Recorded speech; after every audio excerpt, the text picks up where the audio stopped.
how to make money as a social media influencer and win more business. And you have a fantastic group of ladies here. Among them, you have Ann Tran, who some of you saw yesterday, and Ann Tran has been rated as #2 social media influencer in Forbes magazine's list. And thank you, Ann, for joining us. You also have Diana Adams and Rebecca Radis, and the three of them together make Influencer Chats, which is a Twitter chat that occurs once a week on Tuesday night on Twitter. So take it away, ladies. Let's see. Oh, we got it on. Well, hello, everybody. How is everybody enjoying Social Media Week so far? Yeah?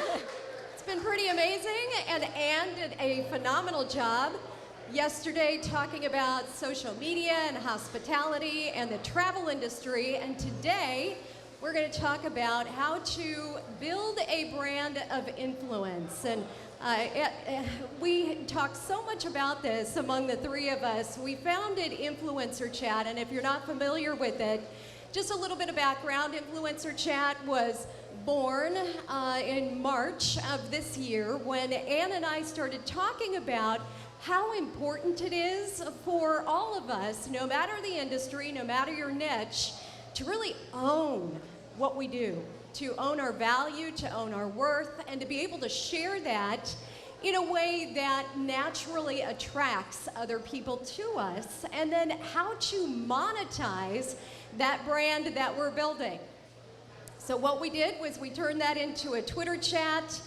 We now have kind of incorporated live streaming, did our first blab here in Miami, and we're here today to share so much of what we talk about every single week on our chat, which is exactly that. It's influence and building that brand of influence, building awareness, growing your following, and then figuring out how do I take all of that and how do I actually make a living off of it? So how do I monetize that brand? And we all come from very diverse backgrounds, so we have a lot to share with you here today. We're going to take it into some very actionable tips. We want to make sure that, as I said, no matter your industry, you're going to be able to walk out of here and say, hey, you know, at least there's one thing I can take away today, and that would definitely be our goal for you here, that you can take away and implement immediately into your business, into your personal brand, and be able to start growing that following and expanding your brand online. So with me here is Diana and Ann, and I was going to give a little bit of our background, but you know what? I'm going to let Ann do a little bit more into exactly how we came together and then what influence really is. And I think where we need to begin is demystifying what influence is, what it's not, and why it's so important that all of us here within this room are building a brand of influence. Right. Thank you for having us, and thank you for being here. I wanted to add to what Rebecca said earlier. So, you know, I get about 50 emails or 100 emails a week asking me to speak with them, how to make money, or just, you know, what they need from me, et cetera. But what's Rebecca's email, what stood out with her email was it was genuine, it was personalized, it was, I would really like to speak with you in a personalized, manner. So we got on the phone for about 20 minutes or so, and after we finished speaking, about 20 minutes or so, I said, hey, Rebecca, what can I do for you? And because, you know, that's what you expect. When people reach out to you, it's like, what do you need? She says, nothing. I just wanted to say hi. I just wanted to get to know you better since we've been tweeting at each other for 5 years, and I just wanted to reach out to you. I said, wow, that's refreshing, right? So after that, we started speaking maybe another 10, 20 minutes, and that's how Influencer Chat was born. And then about a month or two into it, initially we only started the chat only once a month to figure out, you know, kind of feel out the energy and what was necessary, what was needed. Right off the bat, we trended, and right off the bat, you could tell that there was a need to address the issues that we talked on the phone the very first time. And I believe after second or third chat, I text Rebecca. I said, Rebecca, we cannot do this alone. This is it's growing so fast. I can't keep up with the stream. We trend every week. So, and I knew and I have recognized Diana for her strength in writing. She's written over 4,000 blogs, okay? That is not an easy task. I think I may have 200 articles on my blog, maybe. So that's why we added Diana. So Diana, you want to share a little bit about you? Sure. So I come to Influencer Chat a bit from a blogging perspective because, like Ann said, I'm kind of a fanatic about my blogging. I'm a little OCD, and I have written over 4,000 posts. But when you're able to leverage that into your social media and really build a name for yourself, that's when you start thinking, gosh, I should get paid for this. You know, I should be able to get paid for what I'm doing, and you can absolutely do that. But you want to finish what you were... You go ahead, Rebecca. So influence, we talk a lot about it. We talk about what it is, what it's not, and influence to us is the capacity to have an effect on the character, development, or behavior of someone or something, or the effect of itself. So what does that mean in a nutshell? Well, basically it means that you're either building something that people are drawn to, that you're like a magnet, or you're what? You're becoming a part of the noise. You're following. You're a part of the, just all those different people out there that are desperately trying to get heard, but unfortunately are getting swept away by the massive amount of content that's coming at us every single day. And we know that in order to stand out, to build a brand, to monetize a brand, you've actually got to get heard. And the only way to do that is to take everything that's you, everything you know, so all of your knowledge, all of your skills, everything you've built, you've established over the years, and share that with people where you're giving so much of that away freely that, and Diana, you say this so well, that people just crave what you're all about, what your business is all about, what you have to offer, and they want to know more about you. And so all of a sudden, they're starting to connect with you on Twitter, on Facebook, on Instagram, and it's interesting how that becomes a snowball effect, where, you know, all of a sudden, you're connected over here, and then you're connected here and here, and you're building that following organically just through word of mouth. But there's also, you know, a lot of things that we do know that influence, it just doesn't happen overnight, right? And we get that question asked a lot of us. You know, where did you guys start? Well, we started just like everybody else. We started at square one. We started by reaching out to people just like I did to Ann initially, like she shared that story. We started by building relationships with people and taking that knowledge, taking our skills, and being able to be a benefit to others. But on top of it, we knew that there was going to be a lot more to, when we first got started, to just taking that knowledge, taking those skills. There was going to be more to it. There was going to be a lot of hard work. There was going to be a lot of time that we were going to have to invest. There was going to be a commitment every single day to showing up online and making sure that we were making those connections, that we were continuing that conversation that we had started, because we know that conversation builds trust, and trust is at the core of influence. And Ann, I'm going to let you talk a little bit about that, because this is such an important area as you are building your brand, to recognize that it is going to take a little bit of time and commitment from you, but it is so, so worth it to be involved in that conversation on a daily basis, because through that, those opportunities, those doors of opportunities start to swing wide open. Right. Well, with influence comes with a lot of responsibilities. So with the influence chat, you know, we plan way ahead. We have a month ahead with, you know, what topics we're going to speak about, et cetera.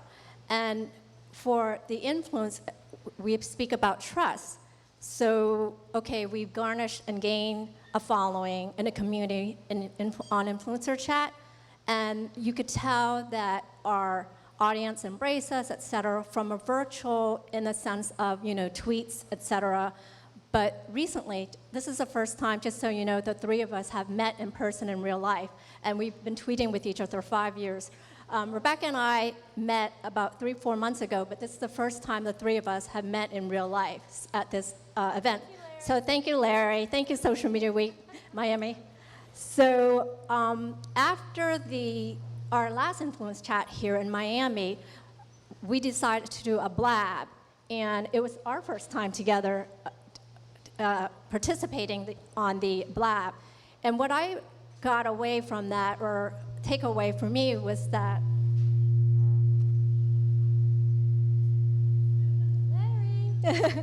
Larry. So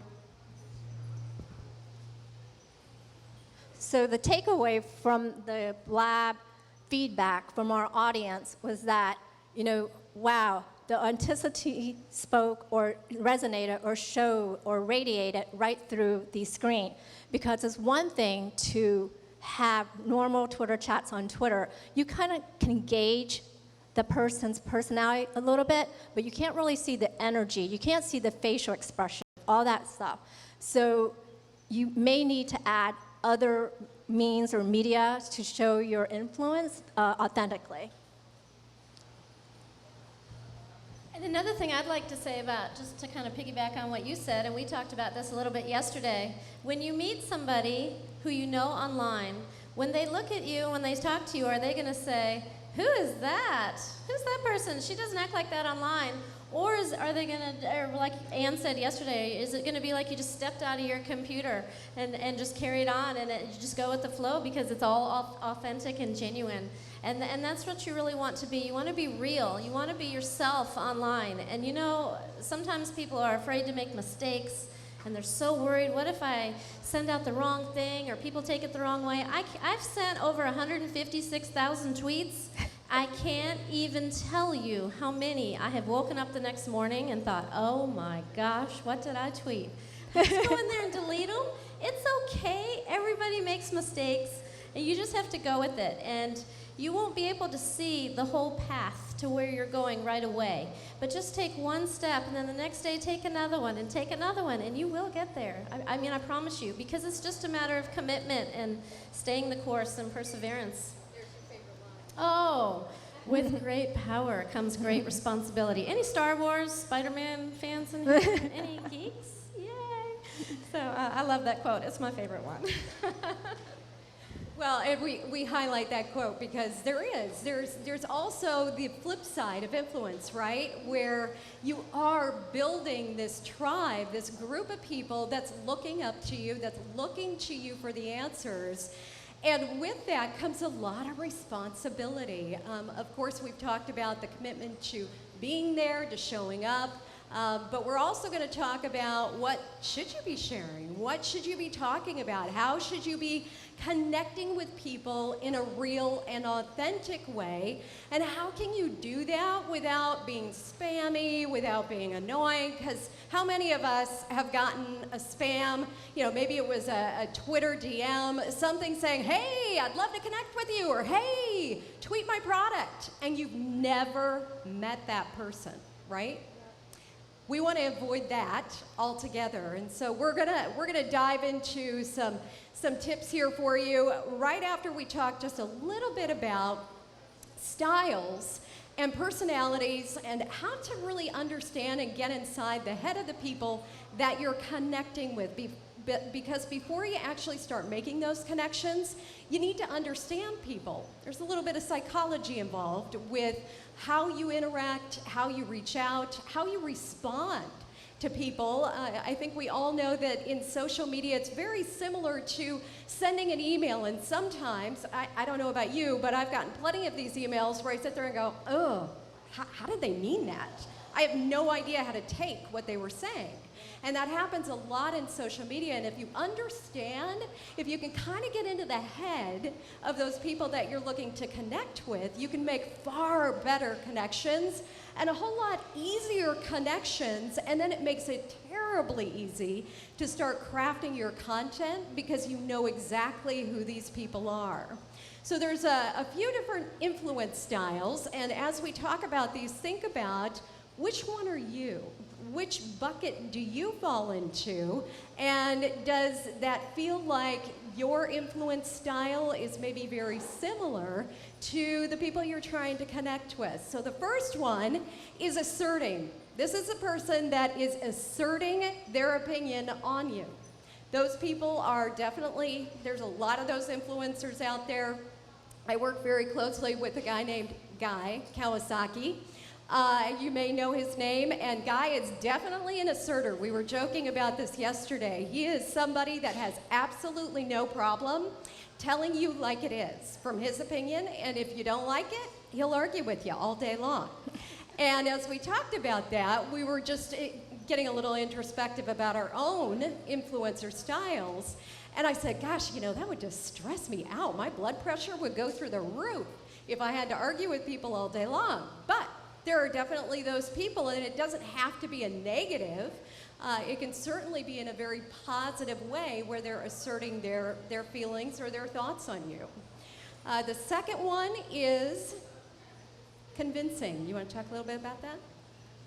How about you talk about convincing? I'll do inspiration. Oh, you're doing inspiration. Okay, one of these different types of influencers, I don't know if any of you have ever taken those personality tests. Are you guys familiar with those? This is very similar to that because everybody communicates a little bit differently. And once you know how somebody's communicating and why they're communicating the way they are, so many answers come up for you. I mean, somebody could tweet me something and I might think, wow, that's really offensive. But then when I realize what type of influencer style they have, it's not offensive anymore. I'm just, oh, okay, I understand. So a convincing influencer is somebody who is always trying to convince you of their opinions. It's very similar to the asserting influencer, except for it might not be quite as strong. It's a little bit more laid back, but they are committed. Can you guys think of somebody that falls into this category? Who's convincing that you know, that we would all know on Twitter? How about Pam? Is she convincing? Okay, there you go. Pam Moore. Want to go to the next one? Yeah, absolutely. So, and I have to, you know, I should have done this at the beginning. Do a big shout out to the team at Prezi. I don't know if you're familiar with Prezi. This beautiful presentation was put together by them, and it's the first time I've ever worked with Prezi. So we were talking about the fact that we have literally spoken hundreds of times between the three of us, but if we feel a little off kilter, it's just that this is a little new format to us, but gosh, it's gorgeous. So thank you to them. Negotiating. So this influencer style is that negotiator, that person that is putting their thoughts out there, but they're willing to compromise. They're willing to take a step back and say, hey, you know what, I see your point of view, I get it, and they're willing to come at it maybe from a different perspective. So think about who that person is, that person in your life maybe, that is always very open to somebody else's thoughts, they're very open in sharing theirs, but also very introspective probably, because they're able to take a look down deep inside and say, oh, well, maybe I'm not right all the time. And they're able to compromise as far as, that whole conversation goes. So they're a negotiator. Next one is that bridging. That's your favorite? All right, you're going to talk about bridging. Well, the bridging influencer is somebody who knows, first of all, they know a lot of people, right? They're connected to a lot of people online, but then they start thinking, well, I should connect this person with this person because they're in the same industry. They're introducing people to other people. They're connectors. They connect the dots. Those are the people that you know who are always trying to help everybody. Rebecca says I'm a bridger because I'm always introducing people to different people. Do you know people like this online? I'm trying to think. Do any of you follow Marsha Collier? She's a bridger. She has introduced me to so many people, and it's because she thought that, oh, you need to meet this person on Periscope. You need to meet this person on Twitter. So that's my favorite kind of influencer, by the way. Love that. I love that style. Oh, and now we have inspiring, which is definitely Ann Tran. Well, I didn't know that I was going to be in that category, but so when I first started out on Twitter, I mainly did quotes. And, like the rest of us, when you first get on there, you don't know what your voice is going to be. You don't know what you want to write about. At least I didn't. So what I did was I did quotes all day long, inspire, positive, etc. So I started to attend different conferences, 140 conferences, a conference, Social Media Week, etc. And the theme that I was getting when people would meet me is like, oh, you're the quote queen. I was like, quote queen, okay, but in a positive way. But then fast forward, like maybe 6 months later after that, I kind of started changing my tweets a little bit and trying to figure out my focus, what direction I was going with my account. Do I want to focus in social media? Do I want to focus on travel, etc.? So there was a particular person online who is my mentor under travel. Her name is Jean Newman Glock. If you're big into the travel, she's someone you need to follow. In any event, she loved what I was doing in social media. So she recommended me to someone at the Tourism Bureau. And so the person looked at my account. Yes, I had many, many followers. Yes, I was listed on Forbes. Yes, I am on all these other lists. The person came back to her and said, oh, we're not interested in her. She does nothing for us. It's just inspiration. What does that have to do with travel? So at that point, I shifted my approach. So Diana asked me how long from the time I shifted my approach and my tactic before I was invited to go to all these these events. So I would say between 1 to 3 months. I could not even keep up with my travel. So if you really focus and hone in, laser focus, what you want, what direction, where you want to go, you will do it. And I did it in less than 3 months. So I write about social media, I write about travel, and again, like I said, find the right mentor. That person will take you to places, but it's a lot of hard work. Well, and it's a lot of hard work, but you don't get a shortcut anywhere, but you can definitely get yourself there a lot quicker by understanding the people that you're wanting to connect with. So once you start to get inside their head a little bit, understand which influence style are you, which influence style are the people you're looking to connect with. It's going to make it a lot easier to reach out and make those connections and know that there's going to be a mutual benefit between the two of you, because that's the other really important piece that doesn't get talked about a lot. You hear the talk about, oh, I'm just going to hook up with an influencer and they're going to change my life, right? And the truth of the matter is what do you bring to the relationship? You need to bring just as much to the relationship as that influencer is, just in another way. And I think that's the beauty in your whole story about you and Jean, is you both had something to give back to one another, and you were both very honest with each other about how much you could give and then how much you were willing to give as well. So think about which one you are, think about which one you are looking to connect with, and then make sure that you're not making the mistake that you're using a one-size-fits-all approach, because that's another big mistake we see a lot of people make, which is, hey, I'm just gonna I'm gonna shoot out the same email to every single person in this room, and every single person is gonna come back with the same response. Not the case, of course. We're all different people, so you need to make sure that those communications, whether it's a tweet or whether it is an email, whatever the case may be, that you're customizing your content, that you're really tailoring your content to speak directly to that personality style.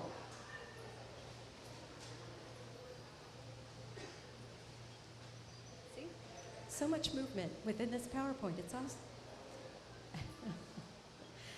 So let's dive into the tactics and really talk about how you can be a supporter, how you can be a promoter, how you can be a doer on social media and really get yourself out there and start promoting and building the brand that is you. I know so many of us probably here in this room Both are a personal brand as well as, you know, maybe you own a company, maybe you work for a company, you're building somebody else's brand, but at the end of the day, you're your own personal brand. And so we're going to talk a little bit about what can you do, what are the steps you can take, and what are the steps we've actually taken to build our own personal brand. So Diana, I'll let you. So my Twitter, does anybody have a Twitter username that they don't like, that they wish they could change? Because if you do, I encourage you to do that as soon as possible because my username is Adams Consulting. And one thing that I have learned from working with Rebecca and Ann is that having my name, right, would be better. So that's one lesson that I have learned along the way that you could learn as well. But I'm a technology geek. And so the way that I've built my personal brand is to write. I love to write. So I've done it through blogging. And so there's all different kinds of ways that you can build your brand. For me, it's introducing people to new kinds of tech and new gadgets that they could try. So just be creative about it. Do what you love. For me, again, I love writing. What do you love to do? What inspires you? Take that route to build your personal brand. That's what I recommend. For me, I also started out without using my name, and that was Trendy DC. So what does that mean? What, you trend in DC? I don't know. So in any event, I read an article about using your real name that convinced me. Obviously, Ann Tran is like a John Smith, so that's why it's Ann Tran _. And I also suggest, if you haven't done so already, is to secure your names across the board, because on Instagram, I'm Ann Tran Fashion, because that was the only choice I had left. So just being consistent in your brand building. And as far as for me, when I go to conferences, I really listen to the people when they come to speak with me. And the one question that I get asked the most is, how do you get so many followers? So share that knowledge with your followers. Give it away, you know? And so from that, I built my brand in the direction focusing on the questions that were being asked through email, through conferences, through tweets. So listen to what they're asking and provide that service. Provide your knowledge, share that knowledge. So that's how Ann Tran was built. A little tool tip for you. If you are looking to secure your name, there is a website called Knowem. Knowem, KNOWEM.com. And it will actually look at, I think, 500 different social networks. And within seconds, it will show you whether or not your name can be secured across all of those social networks. And it just makes it really, really simple. But that is a big piece of what we talk so much about, which is consistency. So it's not just consistency in showing up on social media, it's consistency in your branding.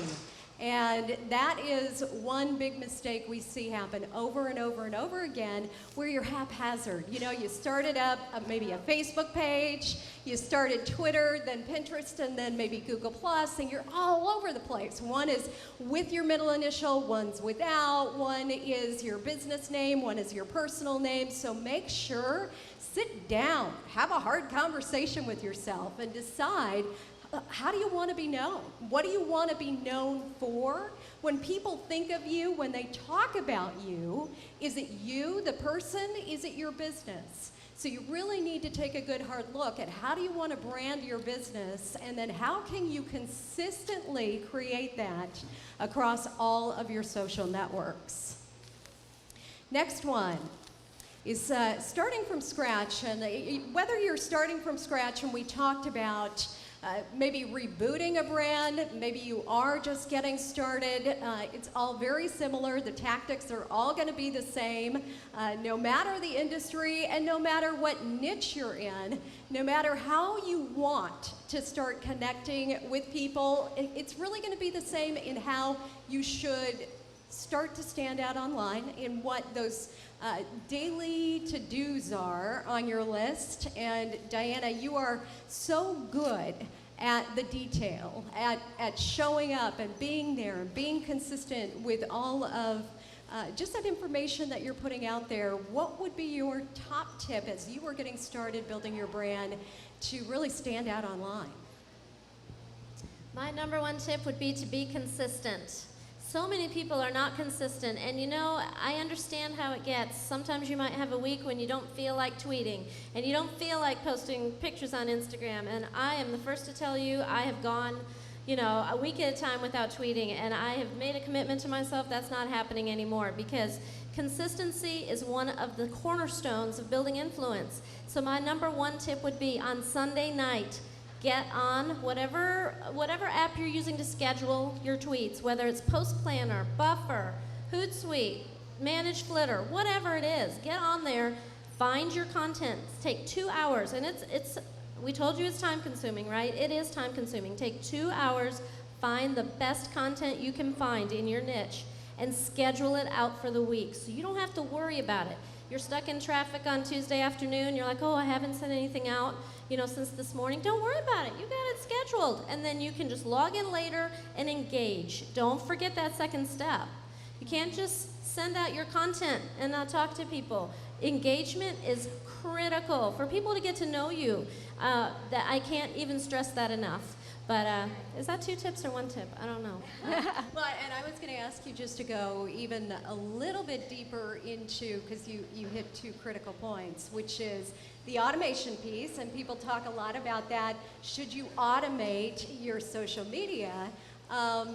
You're saying definitely yes. And you're saying definitely yes because it allows you to come in and create that conversation. So if you're spending 2 hours a week to curate content that's relevant for your audience, where are you finding that content? And then how long is it taking you to come in and create that conversation on a daily basis? First of all, I'd like to point out that there's a difference between automated content and scheduled content. There's a big difference between those two. Automated content is when you sign up on a website to automatically send out their content when they update their website. You haven't seen it first. You don't know what it's about. You haven't read it. You're just giving this website control over your social media accounts. I do not recommend doing that. But scheduling content is different. That's where you have hand-selected the content that is appropriate for your audience, and you're scheduling it. And you know, Scott Ayers, somebody that we work with, he made a comment during a Twitter chat last week during Viral Chat, and he said, smart marketers schedule content. Of course, don't be afraid to do that. You're smart, right? You want to get it out there. Schedule your content. As far as where to find it, I'll be honest with you, it takes time to build up your list of sources of where you pull content. I actually just wrote an article about this on Post Planner last week about where the pros find their content. You can go to postplanner.com/blog if you want to do a search for content on there, content curation. But there's all kinds of ways to do it. There may be some Twitter users that you know in your niche who are constantly sending out good content. There's your retweet content right there, right? I would recommend not always hitting the retweet button when you're retweeting. And the reason why is because if your Twitter page is full of retweet button retweets, you're starting to look like a follower, not a leader. You can change people's whole perception about you by sending out the tweet and then doing a via and the person's username, or doing the old style retweet, which is an RT in the username and the content, but at least you're looking more like a leader than a follower. Now, I still use, if it's somebody's really personal content, like a joke they came up with that's really funny, or a drawing they did, of course I'm gonna hit the retweet button because it's their special content. But if it's just an article they found, no. Do it the other way. Is just my recommendation. So you have all the Twitter usernames of the people you know that put out really good content. You have your list of blogs in your niche that you're checking every day. You might use a reader. Check your reader. There's all kinds of ways to find that content, but make yourself a list. So Sunday night when you sit down to spend your 2 hours, pull up that list on your computer and just go through them and search for your content. And it's not hard. Once you get into it, it's not hard at all.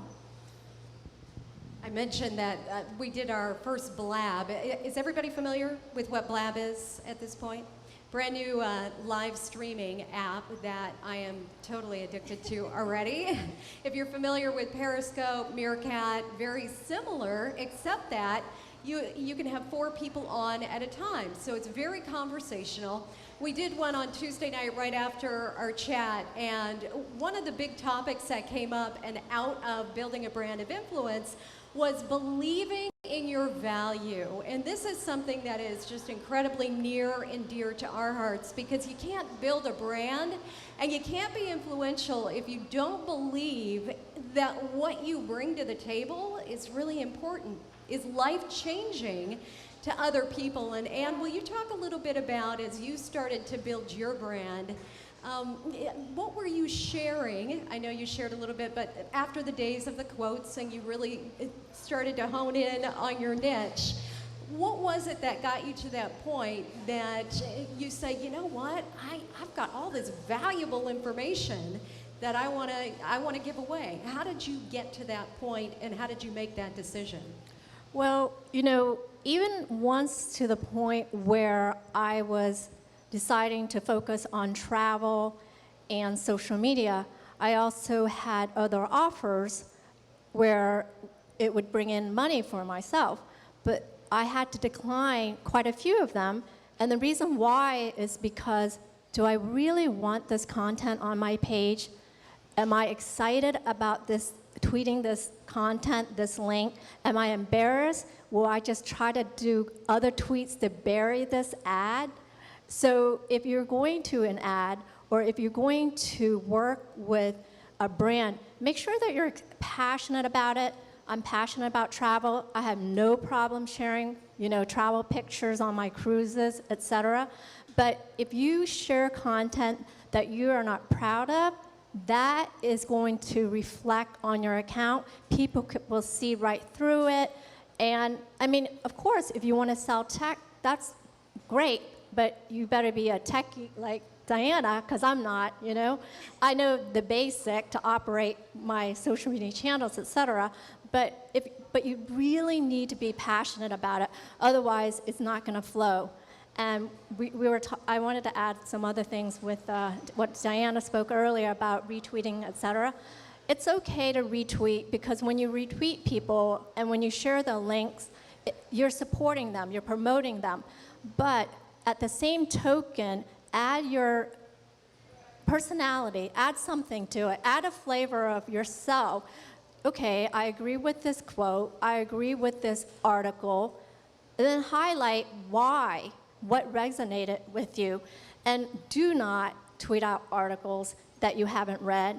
I read my articles before I share it, because otherwise you never know what you're promoting. So how are you adding value? You're just spamming another article out there.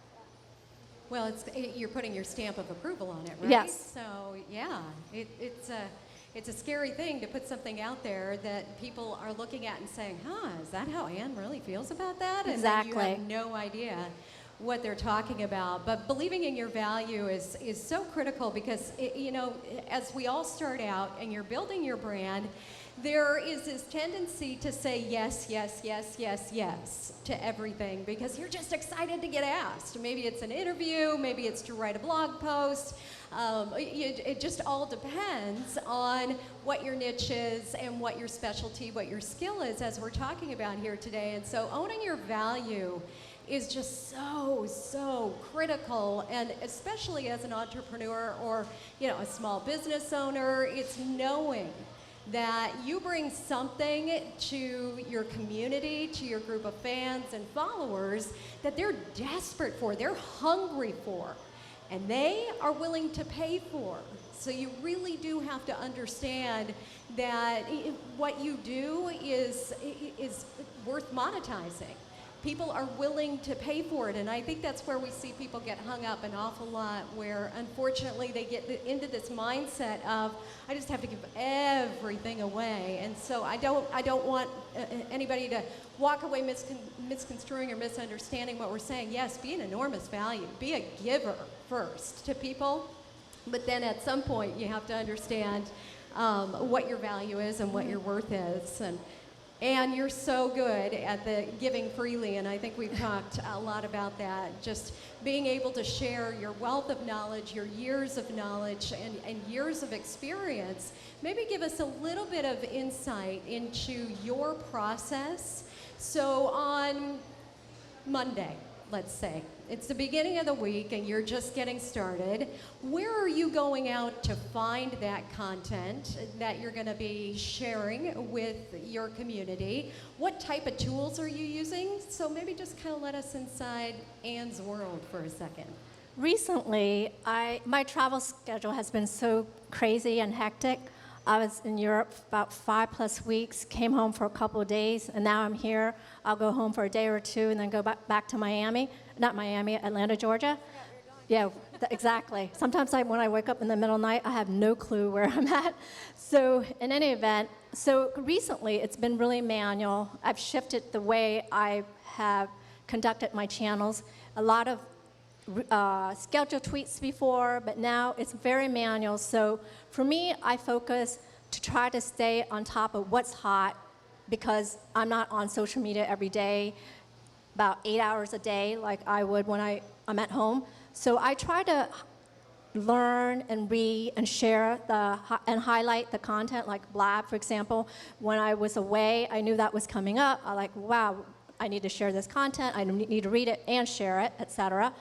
And as far as staying focused, because I'm in social media and I'm also in travel, I try to showcase and highlight the thought leaders in those two industries. And I'm always researching, snackable content that I would want to open and read. Ooh, that's interesting.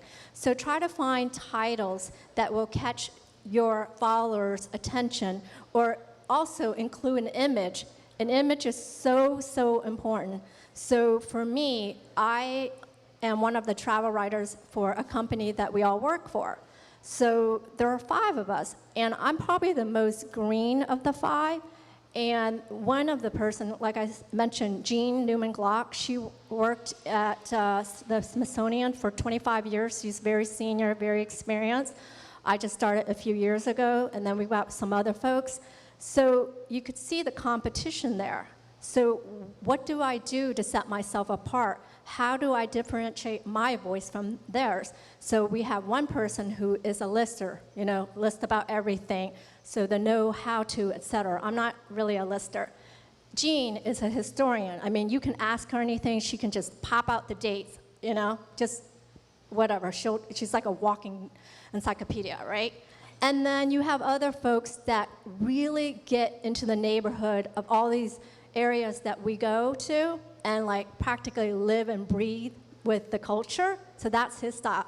So I said, okay, what's Anne's style, So I noticed there were no videos in those 3, so I started doing more videos.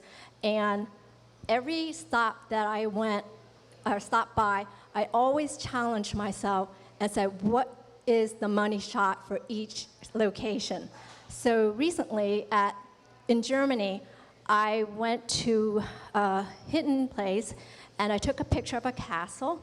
Okay, it's beautiful, it's fairy tale, it's romantic, all that. Okay, let's post that picture. All right, that's a great picture. How are you going to hook your reader in? So I said, did you know that there are over 25,000 castles in Germany? That really resonated with people. It generated conversations, impressions, retweets, and I was on that trip for a month.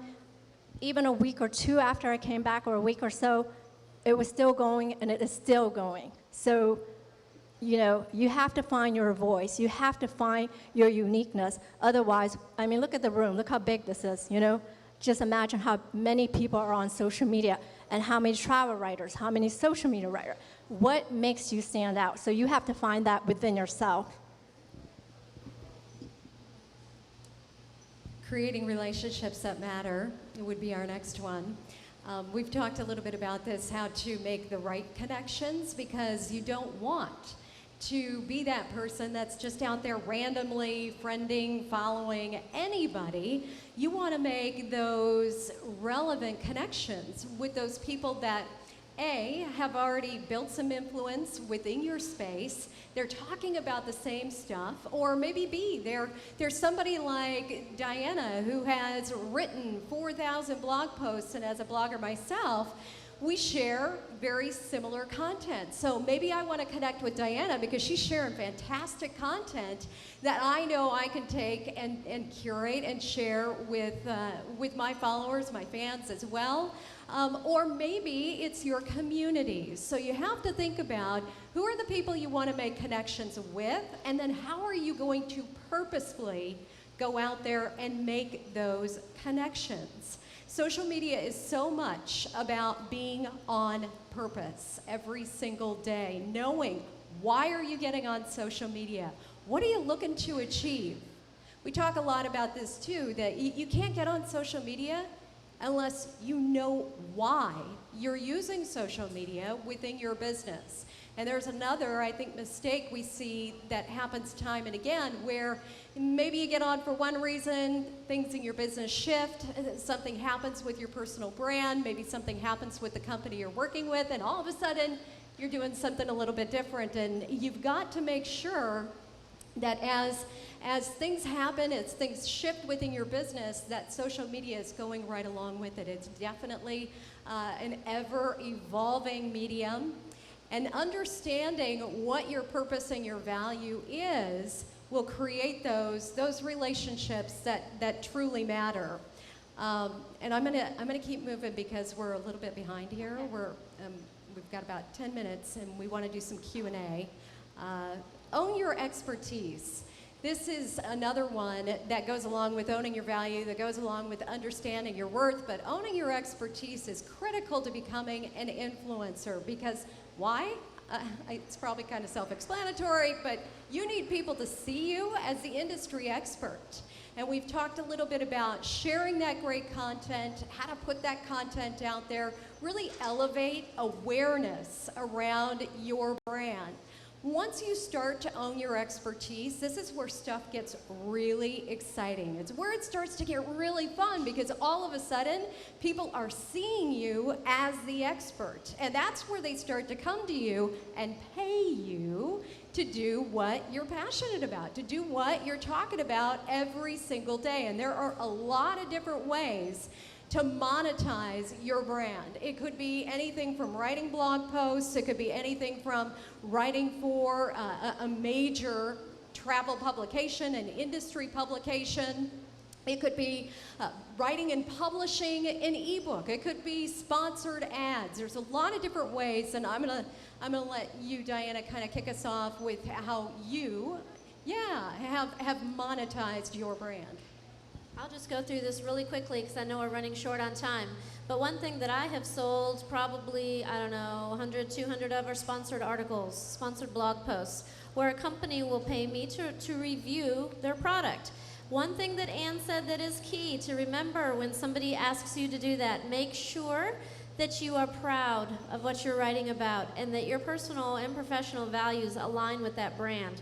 Because the last thing you want to do is accept money. Say I charge somebody $550 for that, and then I'm embarrassed to tweet it, right? And I would always tell them, look, I'm going to tweet that on and off for you for 6 months, and then I'm doing what Ann said. And this is, honest to goodness, has happened to me before, where I'll tweet it, and then I'll hurry up and tweet like 3 or 4 more things, hoping it gets down on the page, because I don't want anybody to see it. I'm thinking, why did I agree to do this? Oh, I have feedback here. Oh. So anyway, I just wanted to say that it is really fun when people start offering you money. Oh, another thing too, don't get overly excited when they just want to give you products and want you to do stuff for free. Like Rebecca said, that's okay at first, and you're so excited that somebody wants you to be a part of their brand. But what you do, you will get to a point where you got to recognize your own value. But I don't want to keep talking. I know we're running out of time. I also wanted to add that at the end of each quarter or maybe each year, assess your brand, and you may want to clean out, some of your clients because it may not be a match with what you're doing. Because remember, as you grow, your brand grow, your time is limited. So pick and choose to work with the brand carefully. So to kind of wrap it all up, and we're going to give you some more tips here. We just wanted to make sure we had plenty of time. Lots of different ways that you can monetize your brand. The first place for you to start is to figure out what your specialty is. What would you do every single day, even if you didn't get paid? What is it that you're super passionate about that you absolutely love doing? Because if you don't love it, what's going to happen? You're probably going to give up on it pretty quick. You're going to get bored of it. It's going to become overwhelming or tiring, or just something that's going to trip you up and keep you from that consistency that Diana talked so much about. So first of all, just take a look at it. What is it that you're just super good at, that you crush the competition when it comes to this particular area?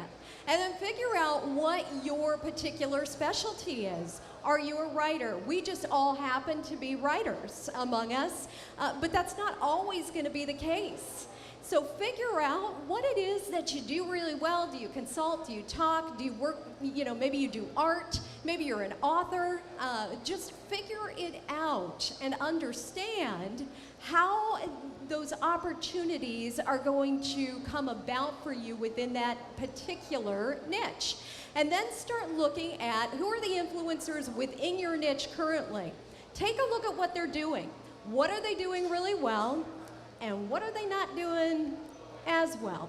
Where are those opportunities that you're going to be able to come in and insert yourself into that conversation, really raise awareness around your own personal brand, and help people start to build that know, like, and trust factor with you?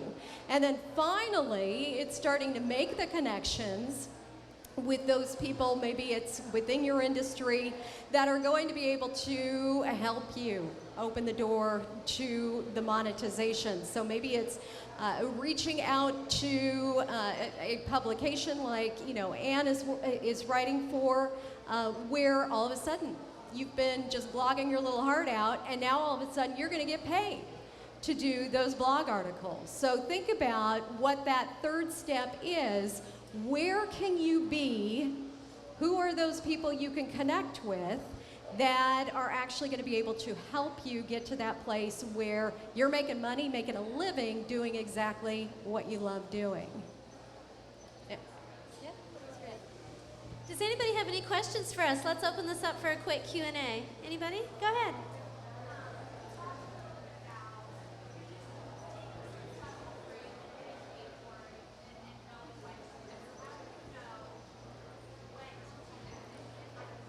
That's a very good question. For me, I'm just going to tell you, okay, let me repeat the question. She asked, how do you know when it's time to stop getting stuff for free and saying no and start charging money? I'll tell you when it happened for me. Two things happened. First of all, I got the confidence to ask for the money. No longer was I nervous to say, what should I tell them that I charge? Oh no, I'll just take this for free. No, you're like, look, this is the value that I'm putting in myself and my work. So first of all, you get confidence. And the second thing that happened for me is I got annoyed with it. I got annoyed with people just wanting to send me free stuff. I had a company send me this $350 pair of really fancy noise canceling headphones, and I wrote a whole review, and I thought I was hot stuff, and then I'm like, what? I got a pair of headphones. What's that about? No, I spent 3 hours putting that article together. So when you start getting annoyed about it, that's a good sign. It's time to switch over. But, it's not just the 3 hours that you wrote, spent time writing the article. Remember, she spent years in building up her brand and her followers and her community. In addition, she has to share that content. And when you share something on Facebook or whatever, Twitter, Instagram, you have to engage with your audience. So there are additional manpower put into that. So as far as annoyance, that was my trigger point as well, because I could just feel it, So listen to your body, listen to your emotions. Any other questions? Hang on, let me come to you.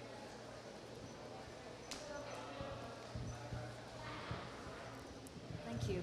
And for your travel, how do you charge for your, is there a price range that you can share with us? How you charge per blog post? Well, it depends on the package. So, it also depends on your social footprint where you are on social media. So the price range can go from, let's say, if they want to send me to promote an event in New York or something, and it depends on the client, but normally about 2,000 to 5,000 for like a 3-day plus event. And also, it's not just those 3 days. Like we said, you have to write the article, you have to promote the article, and in between, there's Instagram, there's Facebook, etc. But you know, the range can be any numbers. Thank you. Anybody else? Yeah, did you have a question? I'm sorry? Time to schedule the tweets. How do you make sure that your content's still timely when you're scheduling sometimes a week in advance? I'm sorry, how can you make sure the content itself is timely? You know, you start to develop a very keen eye for that because there's some content that's evergreen, and what evergreen means is good content is good content. A year after that article published, it's still offering value to people. That's the kind of content that will just go and go and go and go. There's other content that is specifically for right now. So you develop an eye for that, you start to get a feel for that, and once you start doing it, you'll know. It kind of, that develops naturally. And then you supplement with timely articles. You supplement with personal photos, right? You want to put pictures in there. And what did you call it when people chit-chat? Coffee time or something? What do you call those tweets? I said they're coffee table conversations. Coffee table. You got to Yeah. have those too. Well, and what that is exactly what you're talking about. It's just personal content, stuff that's happening right now. So, for example, live tweeting what's going on here at Social Media Week, or it's posting pictures. So it's finding that content that you can share in a quick and easy way. Isn't going to take too much time, but just adds value to your community, adds content that is going out consistently on your behalf. Anybody else have? Diana, this is for you. You mentioned you don't like your handles. Is there a reason why you aren't changing them? You know, that's a very good question. And Ann and Rebecca have asked me that many times. I have built an entire brand around my username, so I'm like nervous to change it, but I'm gonna do it. As a matter of fact, I may do it on this trip. I may finally just do it because I need to just take the plunge. But I've built an entire brand around that, and people know me. As a matter of fact, tomorrow night, Sean Garner, who's here, I saw him on Tuesday night, and I introduced myself, and I said, I'm Diana Adams. And he said, oh, it's nice to see you. And I said, no. I remembered, he doesn't know me as Diana Adams. I said, I'm Adams Consulting. And he picked me up and hugged me and spun me around because we've been tweeting since 2009. So I have a brand wrapped up in it. So yeah. That's one of those tricky things that you don't really know about Twitter till you really get into it. You know? Does that answer your question? Okay. We have time for one more question. Anybody? Anybody got something? Nothing? Really? Come on. Yes.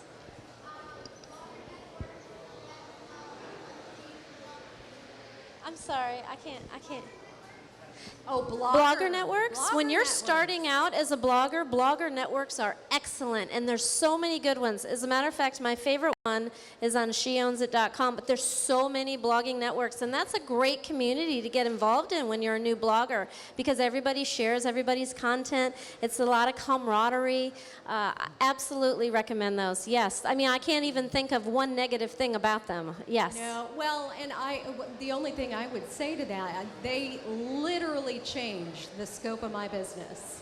As I started my first blog in 2004, and as I started to get involved in these blogger networks, I was very specific in which ones I got involved with. So I would pick 2 or 3. One of my absolute favorites is Triberr, TRIBERR.com. And it's a community where they're kind of categorized by niche. So no matter what your vertical, your industry, you're going to be able to find people that are writing the same type of content that you are. And I would plug yourself in to several of those. But just, yeah, be picky because there is a lot of spam, just like social media. You're going to find people that are writing, those 200-word blogs and pushing out 15 of those a day. Not necessarily content you want to be sharing with your community. So make sure that you're aligning yourself with very reputable, respectable blog communities. And if you just do some Google searches on blogger communities, I've written at least several posts on this, and you probably have too. So we'll tweet a couple of those out with some of our favorites. But if you just do a Google search, they're definitely all out there. But they can really make a big difference for you as a brand. Well, we want to thank you for attending our event here, and thank you for having us. Thank you, everybody.